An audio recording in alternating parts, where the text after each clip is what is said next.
Chapter 11. Uran tells Helena not to fear.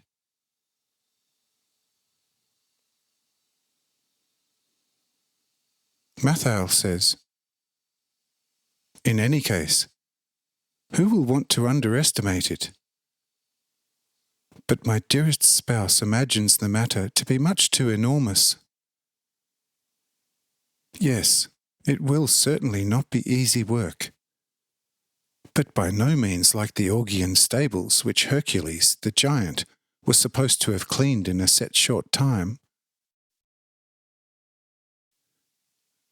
I am not afraid, and think that things will go quite easily, with the help of the Lord." Helena says, "I hope so too, but I know my people and all the traditional institutions of the land, and I tell you that among them, that is, among the people of my kingdom, it is very difficult to be and remain a normal human being. To fight some mistakes of people is easy, but it is a huge task to battle the fanaticism of the diamond-hard superstition, which the priesthood knows to activate through all sorts of false wonders. One would only be capable of effecting enormous counter-miracles. But that begs the question whether anything is gained with the people. One would only drive them from one superstition to another, if they are not given the correct light to distinguish a genuine wonder from a false wonder. But how can one do that if one knows the substance of the false wonders too little? But the old priests who have already performed so many false miracles before the eyes of their people for the authentication of their deceptions will never recant. For if they do that, all the people will descend upon them and rip them to pieces.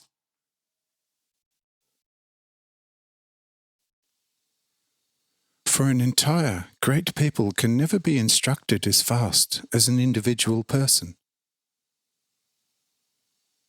The old priesthood must be looked after quite differently, and the nation must be prepared immediately for such a massive change. And we will be lucky if after 10 years we will have managed to talk with the people about spiritual matters. Do you know, my very dearest husband Mathael, I do not doubt for an instant your great wisdom, neither the necessary extraordinary help of the Lord.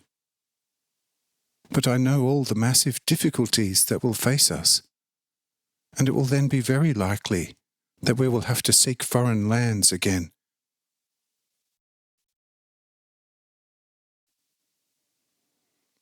This religion is divinely pure and magnificent, and endlessly blissful in addition. But the world is too much in disorder, and in my opinion it will always be a very difficult job to preach to the devils in Orcus God's gospel of peace.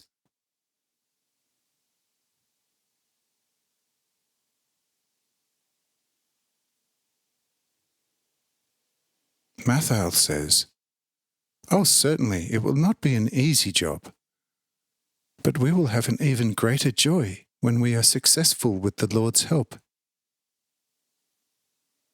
But we must succeed, even if the whole world should fall into ruin. For I am a very peculiar person. What I undertake must be carried out. And now let's talk about something different.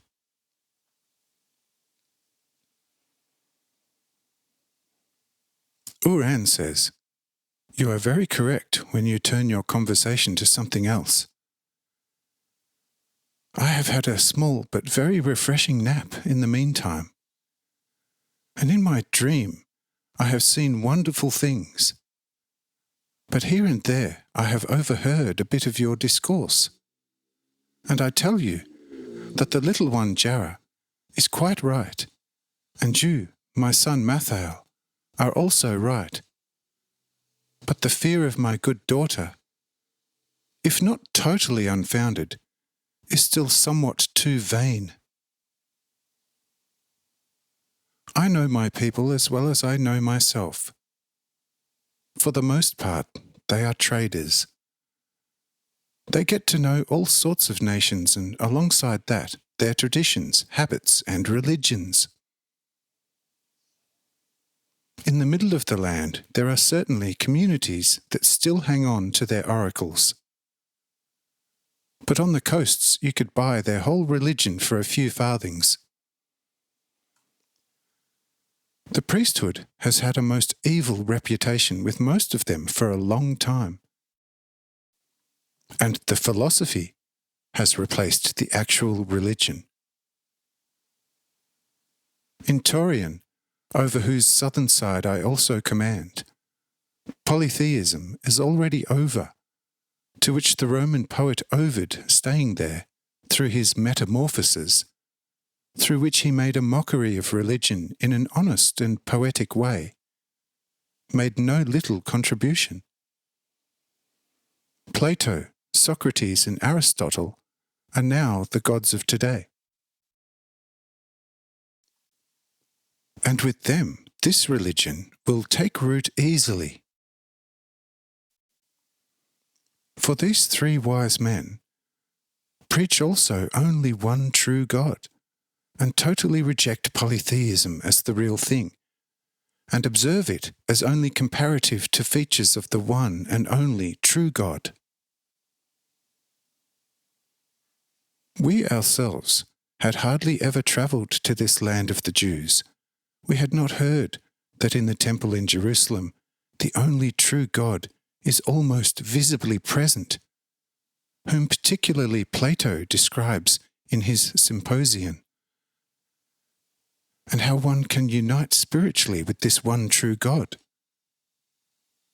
My nation is not unaware about this, and something honest can surely be built on it. I would naturally have let myself be initiated in everything in Jerusalem, and had I found something satisfactory, I would have then brought it from there to my people.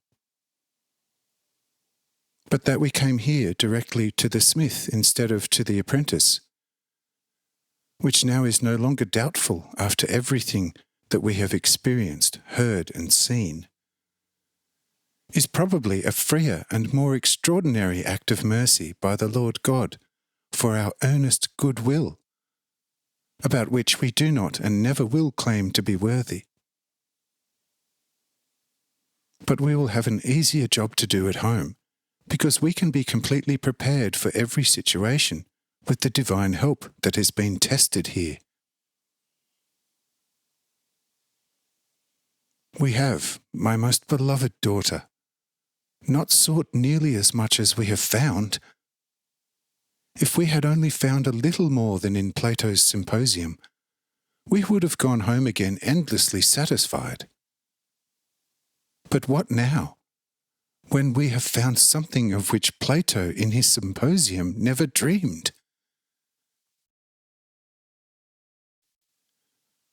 Now we will return home with great cheer, and will announce it loudly to the nation what we have experienced, heard, and seen on our search.